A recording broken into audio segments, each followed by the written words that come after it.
Can men get pregnant? Today we're going to be looking at Jubilee's famous Middle Ground series to see if men can actually get pregnant. The ability to give birth is a woman's greatest strength. Can the disagreeer step forward?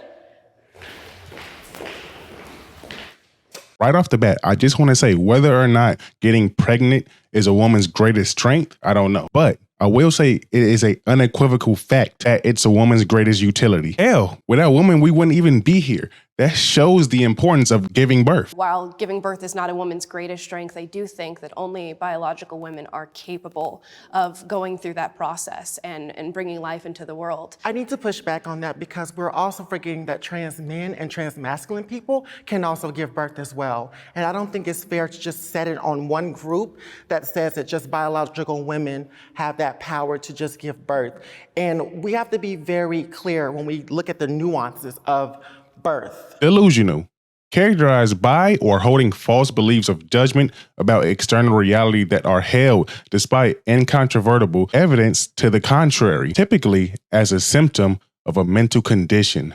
I had to read that definition just for the simple fact that I know some people are going to call me mean or disingenuous for calling this specific individual right here delusional. Saying trans men can get pregnant is basically the same thing as saying a biological woman can get pregnant because they are the same thing.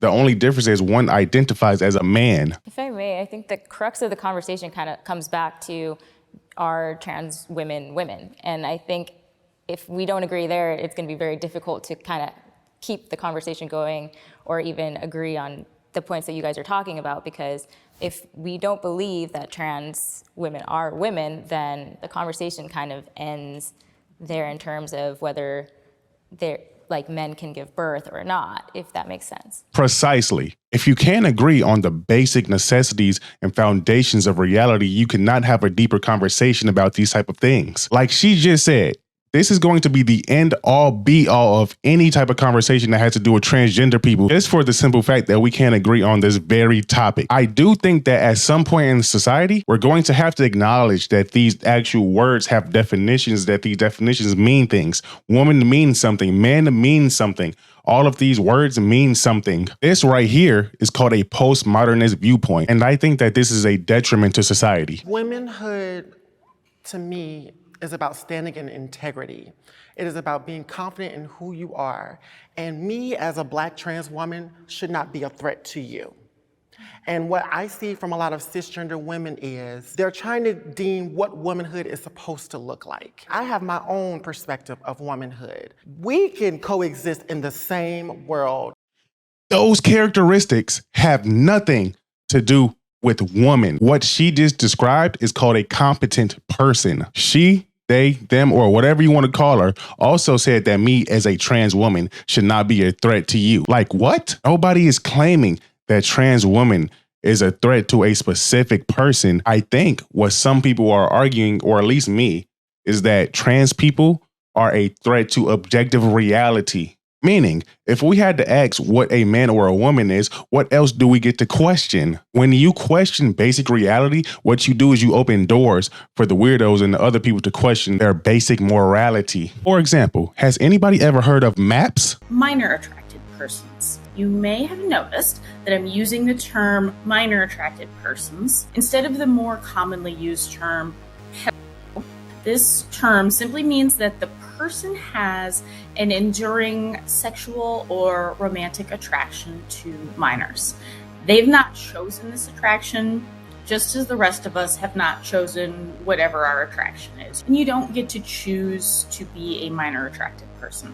Some minor attracted persons are attracted to a specific age range of minors, while some are not. And some minor attracted persons are exclusively attracted to minors and are not attracted to adults at all. Some minor attracted persons are also attracted to adults. See how crazy this is? To make this very clear, these people are not a part of the LGBT community. They're a part of the, if you touch my kids, I'm gonna beat your ass community. See, this is what happens when you question basic reality. You get weirdos and sickos coming out like this. They actually came up with another name for pedos. Let's just continue the video. Can I ask you a question? Sure.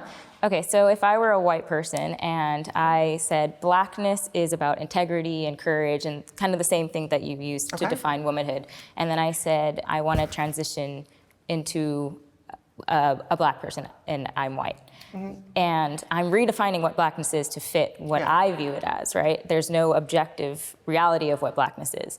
Would you consider that appropriation, or do you think that's something I should be allowed to do? I consider that dodging, and I consider that comparing apples to oranges because race and gender identity are two separate different things. The crazy part about this is that race is actually harder to identify than gender is. There are white passing biracial people like the rapper Logic. Hell, even some Latino people who look like black people and vice versa. So the notion that you can identify as a gender but not a race shows the inconsistencies up in the transgender ideology. Now, back to the original point. Did this actually convince anybody that a man can get pregnant? No. Was it fun to see the thought process of trans people? Also no. But I think the main lesson that everybody can take from this is that society needs to come to terms with there is a objective reality. Right now we have people living in la la land. They live in delusion. They live in a fantasy world. They need to take a trip back to reality. But with that being said, my name is Jay Dottie. If you like the video, like and subscribe. Peace.